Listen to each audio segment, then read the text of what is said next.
Hello and welcome to Lead with Love the channel. Good morning. Today is Tuesday, March 2nd. So in this channel, I'm out here looking.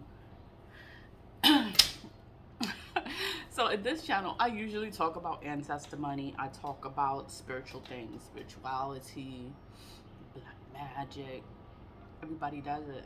Everybody does black magic, and it's like I talk about it so much. It's because you need to protect yourself. It's like it's always been around. It's been around for centuries, for hundreds of years. That's the planes. I'm high up, like I don't even see the plane, but it's just making all this noise. I'm high up, so the noise echoes. So whenever you hear any noise, it just echoes in the entire apartment. So what was I talking about? I was talking about black magic, that it's always been around. People have always done it. And, I've always had to protect myself. I've always had to light the candles. I've always had to protect myself because I'm like, you know what? I'm not doing what these people are doing. It's like they are cursing themselves. Like they don't understand like what the hell they are doing to themselves. Because it's like I know what's going on, but then it's like they still do it, and it's like I don't know the purpose of or their reasoning as to why do they continue to do it. It's like they want your spirit, they want your soul, they want your life. They don't want you to have whatever you have. They don't want you to have it. You're married, you're happy, you're in love. They don't want you to be happy. They don't want you to be in love. They don't want you to have money. So they'll sit there and then do all this shit against you to ruin your life. And it's like, why must you focus on me like that? Like, focus on yourself, get your shit together, and you can have it too. But it is what it is, and it's something that people do. People do black magic. They do it because they're jealous, because they're angry, and they don't want you to have whatever it is that you have. um, I grew up in foster care. I grew up in foster care from 15. I aged out. I aged out at 21. So I was there, sweet 16, 17, 18, 19, 20, 21. 21 years old. That's when I aged out. On my birthday, I had to leave. I didn't have nowhere to go. I didn't have nowhere to go. So I was stuck in my mother's house all over again. And it's like I didn't want to be there, but it's like I didn't have anywhere else to go. I was ward of the state for half of my adult life. Well, not adult life, like the teenage years. Those are those special years. Your sweet 16, your 18th birthday, your 21st birthday. These are the times that you remember. But I was in foster care. I was thinking how how I'm gonna live. Like, how am I gonna survive? Like, how am I gonna be okay? And then it's like being in foster care. It's like you're either fighting all the time, you defending your house, you're getting into shit. That's just how it is. But when I was living with my mom, I wasn't going to school. I wasn't going to school for at least a good year and a half. I was going to George Wingate High School. That was in Brooklyn. That was in Brooklyn. I'm from Brooklyn. I'm from Brooklyn. When I was with my mom, I was in Brooklyn, living in Sumner houses, troop houses. That's where I was at. And I went to high school, George Wingate High School. I think that was like the worst high school you could ever go to. They had security at the door, bag checks at the door. I think that school closed down. Like, it was just so bad. But and I wasn't going to school. Like, I was just bad. I was just out there. I was drinking and smoking and doing, I was 14, 15. I was put in foster care. Foster care at 15. Then I was brought into the Bronx. I was put into the Bronx. They say the Bronx is so bad. The Bronx is this. The Bronx is that. The Bronx is not bad. The Bronx is not bad. I think being in the Bronx actually saved me. Being in foster care saved me. because I could have been in a worse situation if I would have stayed with my mother. So, being in foster care, the agency, it was called CGS, Catholic Guardian Society. They merged with another business or another company. So their name is different. It's still Catholic Guardian Society, but they added something else to it. I don't know what they added to it, but all I remember is CGS. CGS, Catholic Guardian Society. And, I was in the Bronx. I had to change high schools. I ended up going to John F. Kennedy High School. I graduated in 98, August 98, because I started going to school. I started going back to school. I was a year and a half behind, so I was going to after school, PM school, night school, summer school. I was doing everything I could do so I could catch up, so that I could graduate with everybody else. I didn't get to graduate with everybody else, but I graduated in August. Instead of June, I graduated in August 98. And that was a big deal. It was a big deal for me. I didn't have a graduation. It's like they just gave you your diploma, like, oh, here, you finished, you graduated. Oh, you have a diploma now. You're going to college. I went to college too. Being in foster care, they put me in college. So I went to college. I went away. I was on a dorm. I had roommates. I've always had roommates. I've always had roommates because in foster care, you have a roommate. Like there was like 8 girls in the house, and it was 2 girls to each room. So I always had a roommate growing up.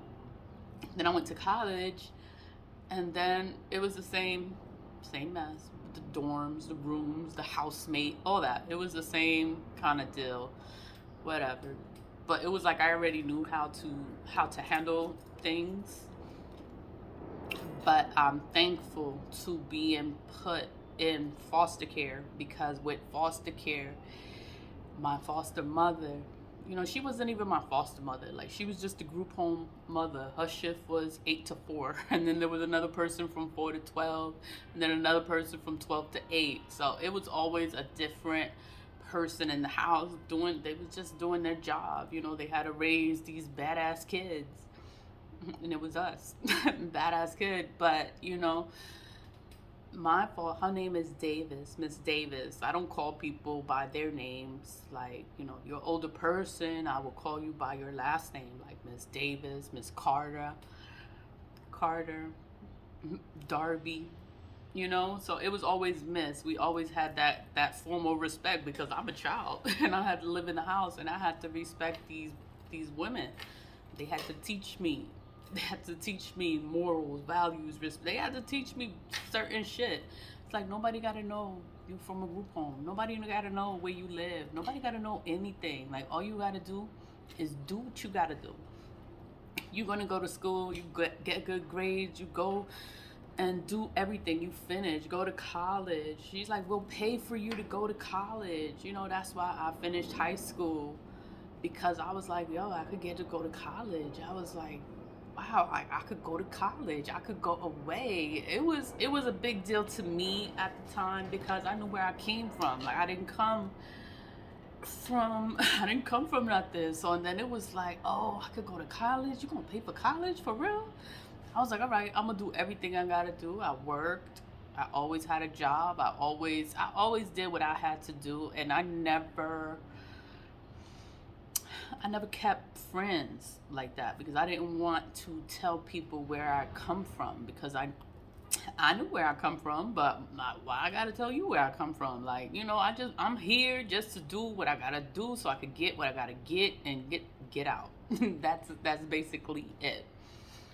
But that's how I grew up. Like, my mom, she was always chasing men all over New York City. So it was like, I just never wanted to be like that. Like, I've always wanted to take care of myself, do things for myself. I never wanted to depend on a man.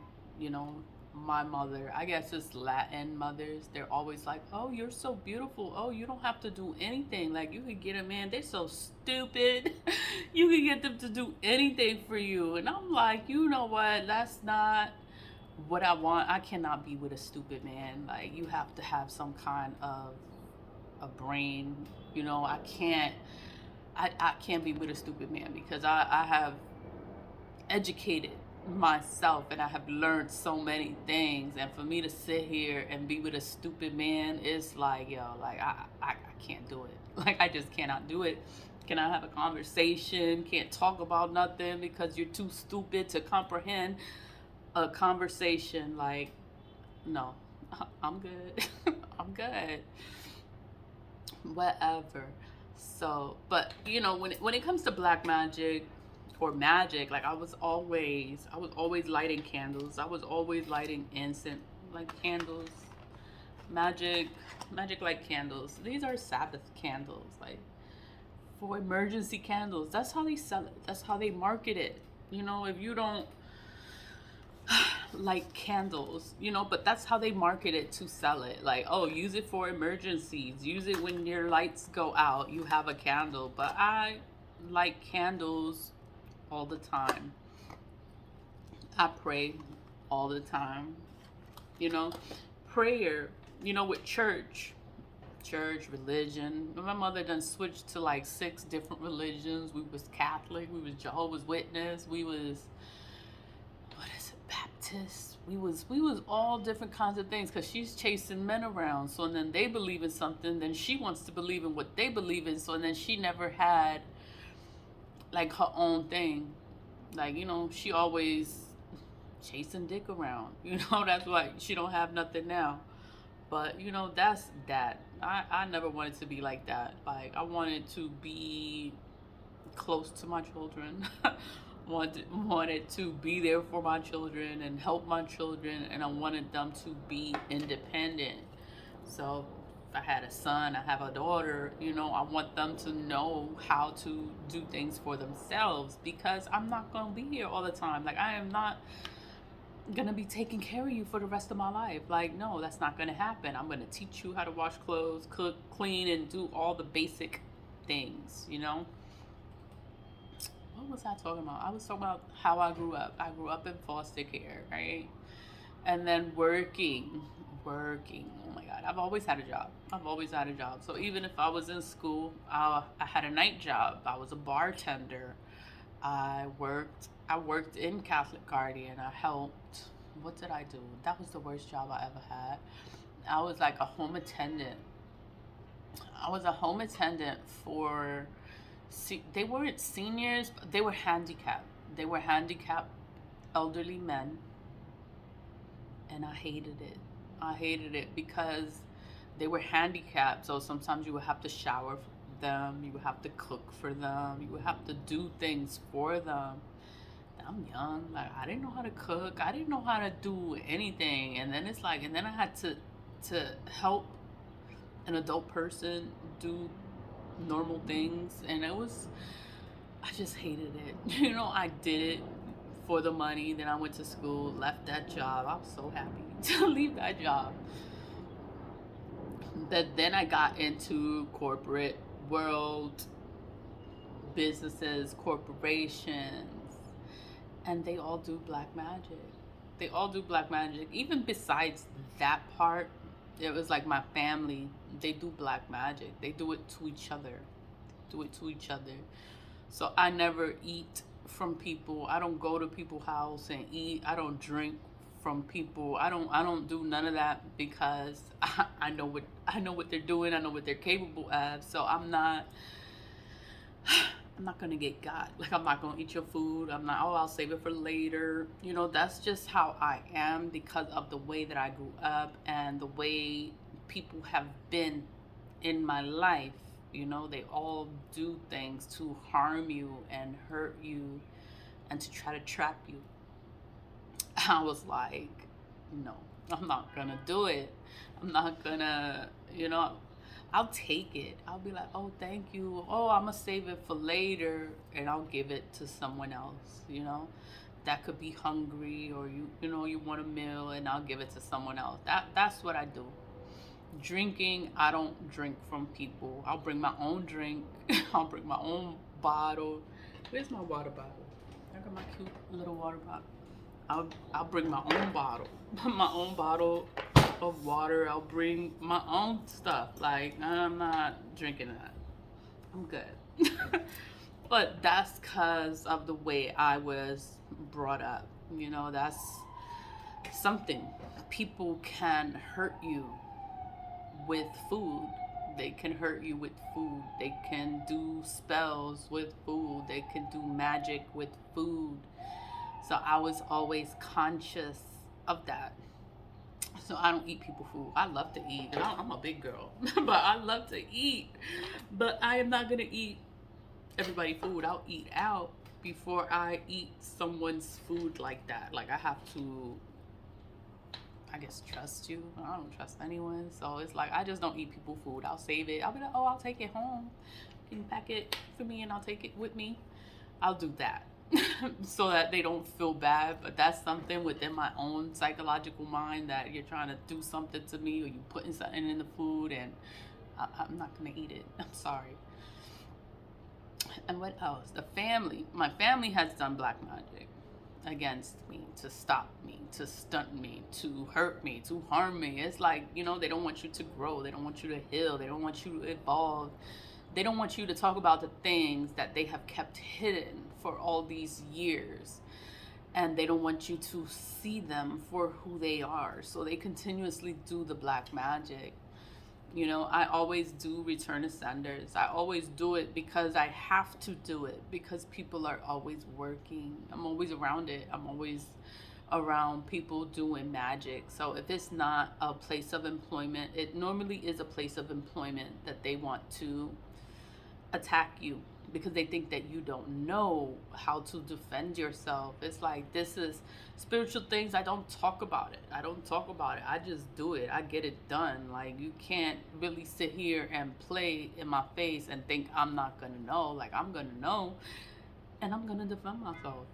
I'm gonna protect myself. I'm gonna clean myself. It is what it is. So it's been several places of employment that do black magic. They do it to everybody. They do it to everybody that's there. But it's like, I could cleanse myself, protect myself, and it is what it is. I have filed many complaints against these businesses, corporations, government institutions. There's many complaints on file, but nothing gets done. It's because everything is on lock. Like, when it's within the government, it reminds me of Harry Potter. Like, the Gringotts, the bank, had all of they were like trolls or gremlins, right? They were like gremlins. And then when I went to the main office, it was like that. Like, you needed a code to punch in the elevator just so you could go up the elevator. If you didn't have a code, you couldn't get upstairs. And then it was like, everybody was the same kind of way. It was like they was the same troll. Like, they all was protecting whatever's there. Whatever information is there, is like they just protected it. They kept it on lock. They didn't let it get out. So you could say whatever and they will know whatever is going on. But they're not gonna do anything about it, because that's the way the government is. It's like, it's a lot of lies, it's a lot of secrets, it's a lot of things that go on, and it's like, they're not gonna fix it, they're not gonna correct it, and a lot of things that are wrong, and they don't care to fix it. And that's why I quit working for the government. Like, I quit working the courthouse. I was there for 14 years. I was there for 14 years. I was there from 2006 until 2000. And I was like, you know what? I can't do this anymore. Like, I don't want to do this anymore. I guess that was during COVID. You get to spend time by yourself. You're in your house. You're in peace. You're in peace of mind. You don't got nobody fucking with you. Then it's time to go back to work, and then the people at work want to fuck with you all over again. It's like, bitch, I've been in peace. I don't have to. No, I don't have to come here and deal with this shit. Like, you know what? I resign. I'm resigning. Like, this is not for me. I'm good, and that is that. And then I started working for an ambulance company. The ambulance company, I signed something. I signed something for confidentiality. So I can't even talk about the company. Like, they do things, and the way that they operate, the way that they work is just so, is not right. It's not right. Like, so you could say it was a good company. I made good money there. But it's just the way that they do the people is not right. So I trained my replacement. So they're like, oh, you trained this person, they're gonna help you to do the work. And then I trained her, and then I was terminated. I was like, I don't need this job either. And it's fine. You know, I got to, I guess, just focus on myself and my things and what I want to do. And I'm like, I want to do the nonprofit. I want to do Lead with Love. I want to trademark the name. I want to open this nonprofit organization. Like, I didn't want a corporation, a LLC. I didn't want that. Like, I wanted a nonprofit organization. So then I was like, oh my God, I gotta get a job so that I could get the nonprofit organization up and running. So then I started working for Burlington Coat Factory. But and then from working in Burlington, you know, people do magic. Everybody does magic. They do black magic. But they think that you don't know because no one knows where you come from. You know, you have to really sit there and talk to a person and try to figure a person out. So it's like, you can't sit there and think you know me and you don't know nothing about me. Like, you don't know my spirit, you don't know nothing. You just assuming. That's the biggest mistake. But it's fine. You know, I am thankful, I am grateful to have opened the nonprofit organization, to have it established, to have it up and running. I'm thankful for the job that it helped me to do that. It helped me trademark the name, trademark Lead with Love. So then there's so many things that I want to do with the word Lead with Love, because everything is love. Like, you know, a lot of things have happened in life, but it's like, I don't hate people. I don't hate you. I just wish you were a better human being. I wish you were better. You know, I wish you grow, you heal, you evolve, and you're okay within yourself. Um, and that's pretty much it. The black magic, like, I was married, it was black magic done there, love spells done. It was always magic, always magic around me. So it's like, I just had to learn. I had to learn to protect myself, to do my candles, to do my baths, to light my incense, sage, and do all the cleansings, do my oils, do all the stuff that I need to do to protect myself from these people that are supposed to love me and care about me and wish me well. They wish me the worst. Like, they wish me the worst. And it's just like, wow, like, I gotta stay focused on myself, on myself and my business, and keep it pushing. And then it's like, you know, you could have been with me, but you chose to go against me. My camera's about to go to, and I just wanted to talk about myself a little bit, because it's like, I'm not just a girl from the Bronx, you know. Be with